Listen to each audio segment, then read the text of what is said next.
हर हर महादेव। आज मैं एक और ब्लॉग लेकर आया हूँ। इस ब्लॉग का डेस्टिनेशन सुनकर आप लोग भी इसके बारे में जानने के लिए बहुत ज़्यादा ही उत्सुक हो जाएंगे। So welcome to our next travel zone के नेक्स्ट ट्रैवल में। आज हम लोग जा रहे हैं पश्चिम बंगाल के मुर्शिदाबाद के काठगोला बागान में स्थित नवाबों के समय में बना महल का दीदार करने के लिए। आज का ट्रैवल हम लोग ट्रेन से स्टार्ट करने वाले हैं। हम लोग बहरमपुर के कासिम बाजार स्टेशन पर चुके हैं। यहाँ से अप्रॉक्स 5 to 10 मिनट्स के बाद हम लोग मुर्शिदाबाद पहुँच जाएंगे। ट्रेन जर्नी अप्रॉक्स 10 मिनट्स का होगा। हम लोग 10 मिनट्स के बाद हम लोग मुर्शिदाबाद पहुँच जाएंगे। उसके बाद वहाँ से हम लोग को टोटो पकड़ना होगा। 10 मिनट ट्रैवल अप्रॉक्स 10 मिनट्स का होगा।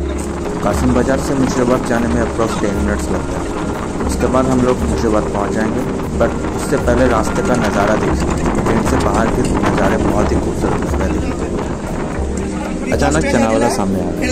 चना को देखकर मेरे मुंह में पानी आ गया। साथ में भैया और दोस्त ने सबने बोला चलो चना खाते हैं, तो चना खरीद लिया। एक्चुअली क्या है ना, जब ट्रैवल कर रहे हो और साथ में कुछ खाने के लिए हो तो ट्रैवल का मजा 2 गुना हो जाता है। ऐसा नहीं, ये हमें ज़रूर बताइएगा। को देखकर अब रहा नहीं जा रहा। चलो फटाफट चना खाते हैं और ट्रैवल का मजा भी लेते हैं। सो फाइनली हम लोग पहुंच गए हैं नवाबों का शहर मुर्शिदाबाद में। अब हम लोग आगे का ट्रैवल घोड़ा गाड़ी, टोटो, ऑटो जो भी मिलते हैं सामने उसी से स्टार्ट करेंगे। चलो फटाफट स्टेशन से निकला जाए और टोटो, ऑटो या घोड़ा गाड़ी का खोज किया जाए। जो भी मिलते हैं उसी से ट्रैवल करेंगे। अगर घोड़ा गाड़ी मिल जाता तो क्या बात है, ट्रैवल में और भी मज़ा आ जाएगा। स्टेशन से निकलने के बाद घोड़ा गाड़ी, टोटो, ऑटो सबका खोज किया गया, पर फाइनली घोड़ा गाड़ी नहीं मिला हम लोग को। हम लोग टोटो से जा रहे हैं।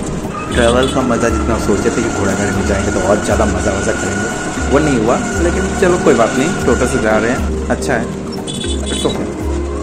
टोटो वाले भैया ने बोला कि हम लोग यहाँ तक ही जाएंगे, उसके बाद आप लोग काठगोला के लिए टोटो चेंज करना पड़ेगा। तो हम लोग यहीं पर उतरे। यहीं पर हजारद्वारी है, मतलब हजारद्वारी हम लोग पहुँच चुके हैं।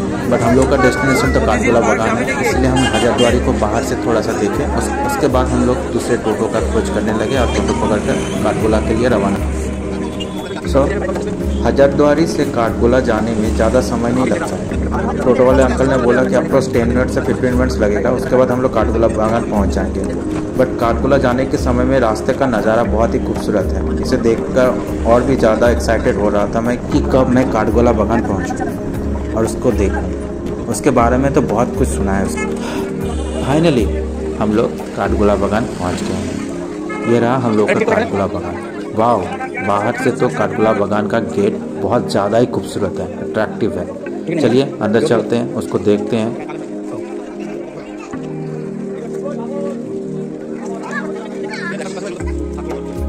काठगोला बागान में घुसने के लिए टिकट काटना पड़ता है। चलिए हम लोग टिकट काट लेते हैं, उसके बाद काठगोला बागान के अंदर जाते हैं।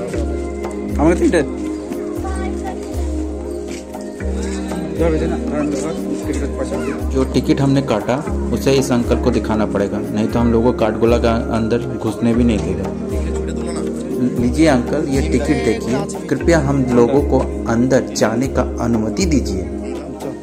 अभी तक मैंने काठगोला बागान के बारे में बहुत कुछ सुना है, चलो आप लोगों को कुछ उसके बारे में शेयर किया जाए। कहा जाता है कि 19वीं सदी की शुरुआत में मुर्शिदाबाद अपने चरम पर था। मुर्शिदाबाद में व्यापार और वाणिज्य के लिए जैन समुदाय के लोगों को वहां आने और बसने के लिए बहुत ज़्यादा ही आकर्षण किया। आजिमगंज और जियागंज मारवाड़ी जैन समुदाय का केंद्र बन गया था तब। यहाँ पर सामने एक खूबसूरत सा महल बना हुआ है। कहा जाता है शाम होते ही यहाँ नर्तकी की घुंघरू की आवाज़ से यह बागान बाड़ी गूंज उठता था। यहाँ पर कोलकाता, लखनऊ बहुत दूर दूर से जगह से नर्तकी यहाँ आते और नृत्य दिखाकर सेठों का मन बहलाया करता था। मुर्शिदाबाद के पारंपरिक दौर पर लोकप्रिय आकर्षण काठगोला पैलेस और इसे 1873 में बनवाया गया। फाइनली हम लोग काठगोला बागान के अंदर आ गए। अंदर घुसते ही एक सुरंग देखने को मिला। कहा जाता है कि यह सुरंग उस टाइम में आने जाने का गुप्त रास्ता हुआ करता था। ठीक गुप्त द्वार के ऑपोजिट साइड में एक चिड़ियाघर बना हुआ है। यहाँ पर रंग बिरंगे पक्षी, रंग बिरंगे मछलियाँ देखने को मिलेंगी जो कि मन को बहुत ज़्यादा लुभाते हैं। महल के ठीक सामने एक तालाब है जिसमें फव्वारा भी लगा हुआ है जो महल की सुंदरता को और चार चांद लगा रहा है। लोग महल के ऊपरी हिस्से के बालकनी में खड़े हैं जहाँ से हम लोगों ने तालाब को देखे, ऊपर महल की दृश्य को देखिए। यह सब उस टाइम में बनाया हुआ कारीगरों का कमाल है।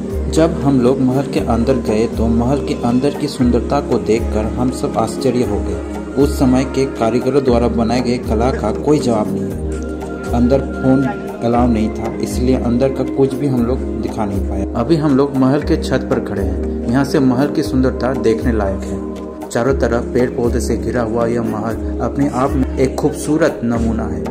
महल के अंदर फोन नॉट अलाउ है, इसीलिए अंदर की कुछ भी हम लोग रिकॉर्ड नहीं कर पाए। मुझे खेद है कि हम लोगों ने उसे दिखा नहीं पाए, बट आप लोग आइए इस महल को देखिए।